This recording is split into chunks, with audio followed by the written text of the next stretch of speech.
विघा एक तारीखी कौम है जो सिंध पाकिस्तान के मुख्तलिफ लोक इलाकों में पाई जाती है। यह कौम अपनी कदीम तारीख और रवायत के हवाले से मशहूर है। विघा कौम के बारे में कहा जाता है कि यह कदीम समाजी निज़ाम का हिस्सा रही है और ज़्यादातर ज़राअत, माल मवेशी की परवरिश और मुकामी तजारत से वाबस्ता रही। विघा कौम की तारीख और उनके किरदार को समझने के लिए हमें सिंध की अमूमी तारीख, पस मंज़र और 1947 से कबल के हालात पर गौर करना होगा। विघा कौम सिंध के कदीम कबाइल में शामिल है जो अपनी रवायत और तर्ज ज़िंदगी के लिए मशहूर है। अंग्रेजों के दौर में सिंध के दीगर दही कबाइल की तरह विघा कौम भी साम्राज्य निज़ाम से मुतासर हुई।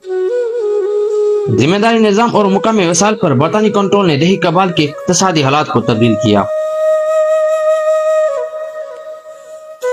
तहरीक आज़ादी में किरदार अगरचे विघा कौम का नाम खास तौर पर तहरीक आज़ादी के बड़े रहनुमाओं में नहीं आता, लेकिन दही सिंध में रहने वाले कबाइल ने बिलावास्ता तौर पर तहरीक आज़ादी की हिमायत की। सिंध के किसानों और मजदूरों ने बरतानी साम्राज्य निज़ाम के खिलाफ मजम्मत की जो सिंध के कबाइल की मुश्तरक जद्दोजहद थी। मुकामी तहरीक जैसी हरी तहरीक ने दही सिंध के किसानों को बरतानी हुकूमत के खिलाफ मुतहर्रिक किया और विघा कौम भी उसका हिस्सा रही। तकसीम से पहले का समाजी किरदार। विघा कौम मुकामी तौर पर दही जिंदगी को मुस्तकम रखने में अहम किरदार अदा करती रही। यह कौम मुकामी सकाफती रवाज, जिम्मेदारी निज़ाम और समाजी ढांचे का हिस्सा थी जो तकसीम के वक्त तक बरकरार रही। 1947 के असरात के बाद तकसीम हिंद में बड़ी तब्दीलियां आई।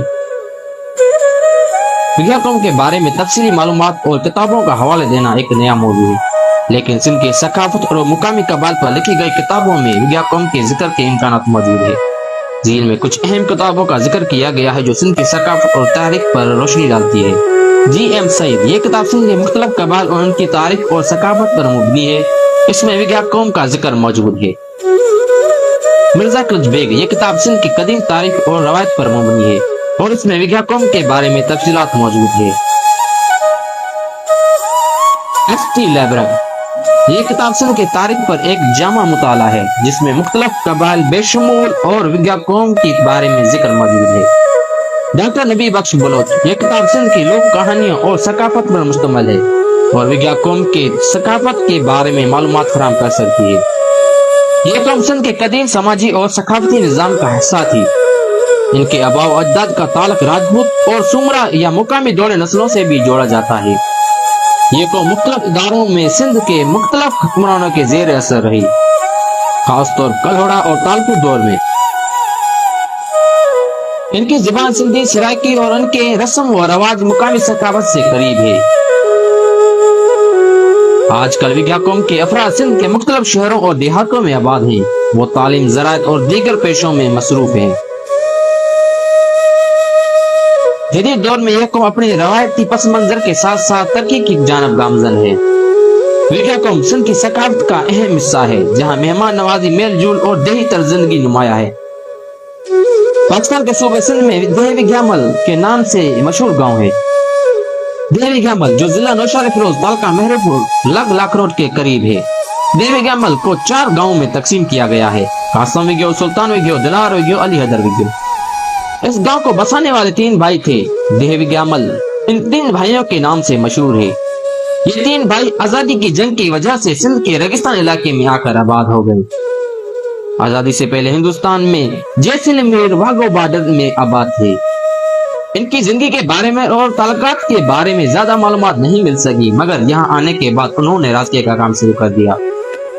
उन्होंने गांव को आबाद करने के लिए और उनको तरक्की देने के लिए माल मवेशी, खेती बाड़ी और दीगर कामों में महारत हासिल की और भरपूर मेहनत की।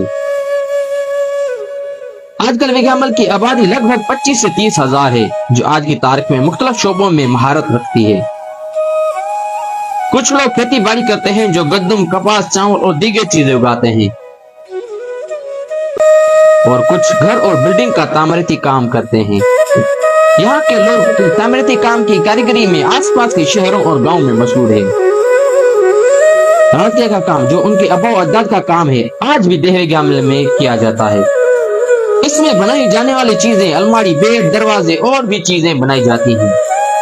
दही विघामल में 4 स्कूल हैं جس میں 2 سیف اور 2 گورنمنٹ کے ہیں۔ قاسمی گاؤں میں ایک سیف کا اسکول 5ویں جماعت تک اور ایک سیف کا اسکول میٹرک تک ہے۔ سلطانوی گاؤں میں گورنمنٹ کا اسکول 5ویں جماعت تک ہے اور دلاوری گاؤں میں گورنمنٹ کا اسکول 5ویں جماعت تک ہے۔ حال ہی میں قاسمی گاؤں میں میٹرک تک ہونے والا اسکول المیڈی ماڈل اسکول شہر اور گاؤں میں قاسمی گاؤں کے نام سے مشہور ہے۔ اس میں بچوں کو مفت تعلیم اور مفت کتابیں دی جاتی ہے۔ اس اسکول میں لائبریری بھی موجود ہے جہاں بچوں کو ایکسپیریمنٹ کے ساتھ پڑھایا جاتا ہے۔ آج کل دیہی وگیان ملک کے لوگ ترقی کی طرف گامزن ہے، مختلف شعبوں اور اداروں میں کام کر رہے ہیں۔ دیہی وگیان ملک کے ہر گاؤں میں ایک امام برگاہ اور ایک مساجد موجود ہے۔ امام برگاہ میں بچوں کو اسلامی تعلیمات دی جاتی ہے۔ قاسمی گاؤں میں الصدر کے نام سے اسلامی لائبریری بنی ہوئی ہے جس کو بنانے والے اصلی student organisation of Pakistan unit Qasmi گاؤں کے نوجوانوں نے اور محمد شریف گاؤں نے اپنی ذاتی خرچ اور دیگر موجود علماء کی مدد سے بنایا ہے۔ اس لائبریری میں کئی اہم کتابیں موجود ہیں جو اسلامی تعلیمات، عقائد، فقہ، تاریخ اور سیرت کے مختلف پہلوؤں کو بیان کرتی ہیں۔ یہ کتاب شیعہ عقائد کو بہتر طور